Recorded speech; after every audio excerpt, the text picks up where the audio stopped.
Hi, Brian Kaufman. I'm a family doctor, CLL patient myself, and the Chief Medical Officer at the CLL Society here at E.R.I.C 28 in Barcelona, Spain. Hello, I'm Stefan Stilgenbauer from Ulm University and Homburg University in Germany. I'm a doctor involved in hematology oncology, mostly CLL research in the lab and also developing new treatment options.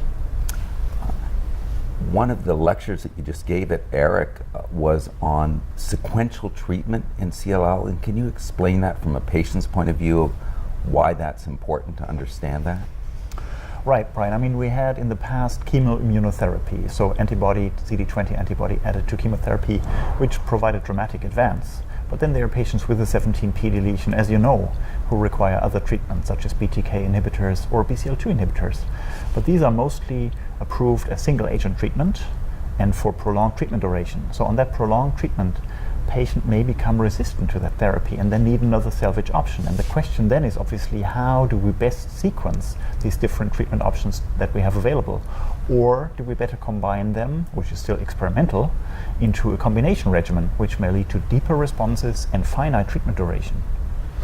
Yeah, and that's a very interesting question, because you may get this stronger response, but if you kind of throw all the eggs into one basket and then somebody relapses after 2 or 3 drugs, it's not that we don't know what to do, it is that we just don't know what to do at all. We just don't have any data on where to go. Indeed, right. I mean, we're very, let's put it that way. The glass is not half empty, the glass is half full, if it is not actually full, because we have these great new options.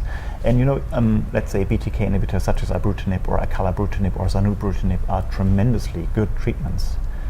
Some patients may fail, but then we have the salvage option with venetoclax for patients where there's very good data in that sequential treatment. These patients had prior chemotherapy, then they had another chemotherapy, then they had ibrutinib or idelalisib, and they failed that, and then again they could be salvaged with venetoclax. And as you say, with that sequence of several, sometimes many years of treatment on one agent and the other, you may reach a very, very prolonged survival.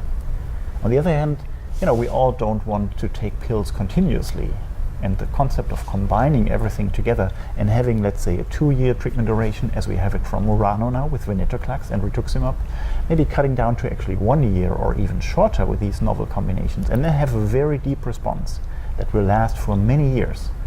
I think it is very unlikely that then, when the disease may come back at one point, it will be resistant to the therapy. So likely we can reinstitute that.